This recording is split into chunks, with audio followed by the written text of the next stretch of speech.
Bonjour à tous, j'espère que vous allez bien. Donc, dans cette vidéo, on va voir le Bitcoin en route vers des sommets inédits.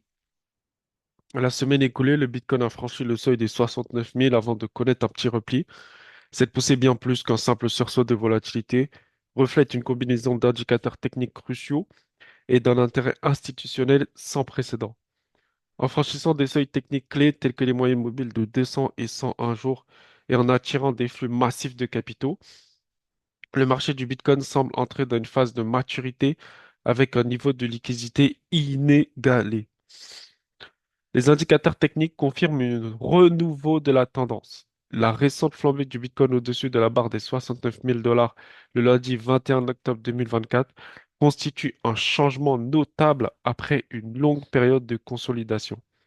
Selon Glassnode, ce rallye est étroitement lié au franchissement de seuils techniques critiques tels que les moyennes mobiles de 200 et 111 jours. Le franchissement de ces seuils est souvent un signe avant-coureur de mouvements de prix majeurs, indique l'analyse de l'équipe on-chain de Glassnode. Ces niveaux, qui agissent comme des barrières psychologiques de nombreux traders, ont permis de déclencher des mouvements de prix haussiers, soutenus par des flux de capitaux entrants. En effet, sur les 30 derniers jours, les afflux nets de capitaux dans l'actif Bitcoin ont augmenté de 21,8 milliards de dollars, soit une hausse de 3,3%, ce qui a porté le Realize Cap, la valeur réalisée, à un nouveau sommet de 646 milliards de dollars.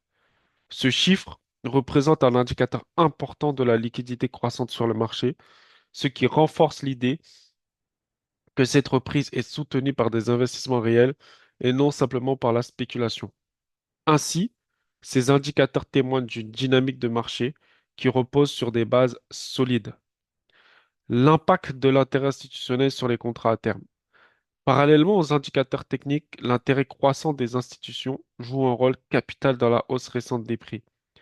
Glassnode souligne que l'ouverture des positions sur les contrats à terme du Bitcoin ont atteint un sommet historique de 32,9 milliards de dollars, en grande partie grâce à l'implication des acteurs institutionnels via la Chicago Mercantile Exchange.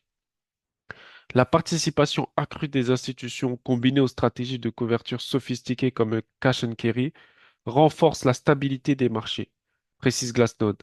En effet, le rendement annualisé de ces stratégies est estimé à environ 9,6%, soit près du double des rendements offerts par les obligations à court terme du Trésor américain, ce qui explique pourquoi les institutions continuent d'affluer sur ce marché.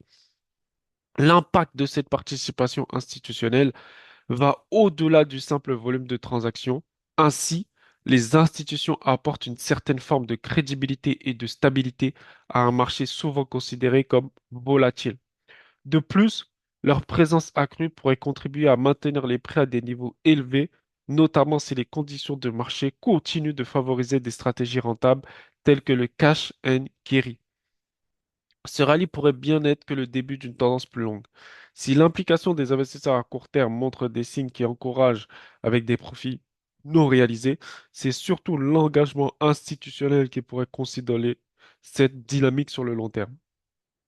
L'intérêt croissant pour les stratégies de couverture et les produits dérivés suggère que le Bitcoin est en passe de devenir une véritable classe d'actifs pour les grandes institutions financières, ce qui pourrait renforcer davantage sa place dans le paysage économique global. Alors là, on voit que sur cet article, le Bitcoin, il est en route vers des sommets, donc créer de nouveaux ATH. Alors, il faut prendre en compte que on a plusieurs raisons à ça. La première raison, ce sont les indicateurs techniques. Deuxième raison, c'est l'impact de l'intérêt institutionnel sur les contrats à terme. OK? Le fait que on a énormément d'institutions qui s'intéressent à gérer justement des stratégies comme le cash and carry. Donc, le cash and carry, c'est le fait en fait de déposer de l'argent pour lutter contre la dévalorisation d'une autre monnaie. Donc, c'est aussi simple que ça. C'est-à-dire que le fait qu'ils déposent de l'argent sur le Bitcoin et que le Bitcoin a un rendement supérieur au dollar, bah dans ce cas-là, c'est gagnant pour eux de déposer de l'argent sur le Bitcoin. OK? Parce que c'est une valeur supérieure au dollar. Donc, il perd pas en valeur monétaire. Donc voilà, ça c'est à peu près ce que le cash and carry, en tout cas sur le Bitcoin.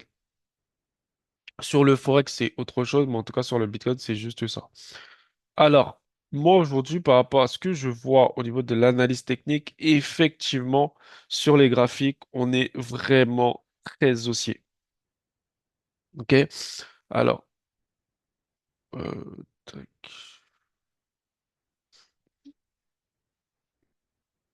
Donc là, voilà, je vais vous mettre le Bitcoin en perspective. Comme ça, voilà, on voit à peu près. Donc là, on voit vraiment, on a une fuite du Bitcoin vers la hausse. Ok. Une fuite du Bitcoin vers la hausse. On est en haut de la ligne bleue, donc tendance haussière. En plus de cette tendance haussière, on voit clairement qu'on se rapproche de plus en plus des différents niveaux. Donc, différentes résistances, cette résistance, celle-ci, et après, on aura celle-ci. Donc ça devient de plus en plus intéressant de détenir du Bitcoin. Et là, on voit sur une heure que l'indicateur, il nous a donné un signal d'achat juste ici, OK? Donc effectivement, l'indicateur, il est passé à l'achat par rapport au Bitcoin et il continue d'acheter le Bitcoin depuis les 57 000 $. Donc depuis les 57 000 $, il achète. Il a acheté une fois ici, acheté une fois, acheté une fois, acheté une fois, acheté encore, acheté encore. Il n'arrête pas d'acheter du Bitcoin. OK?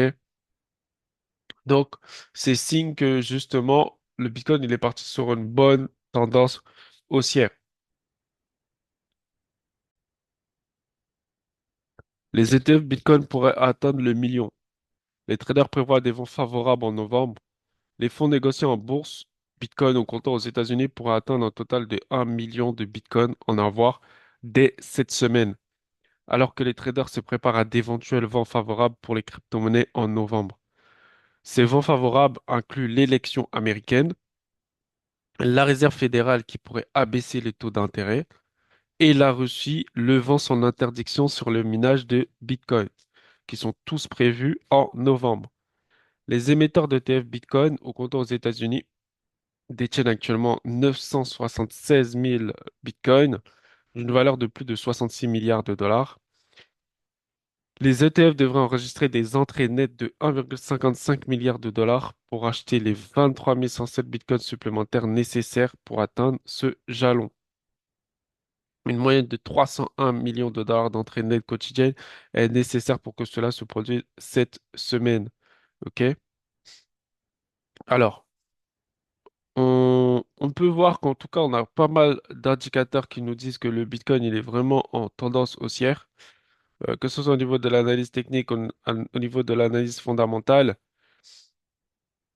On voit vraiment en fait que vraiment va falloir surveiller de près ce que le Bitcoin nous fait.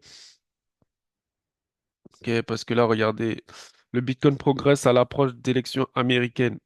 Encore une fois, c'est vraiment comme si tout était autour du Bitcoin.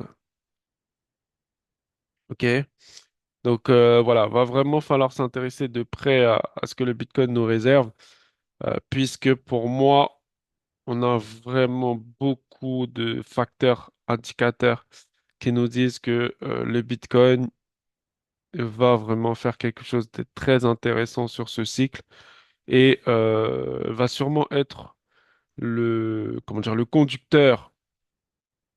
Il va être le conducteur de ce cycle. Il va partir en premier et après, les autres vont le suivre. Donc, j'espère que vous avez apprécié cette vidéo. On se retrouve bientôt pour la prochaine vidéo.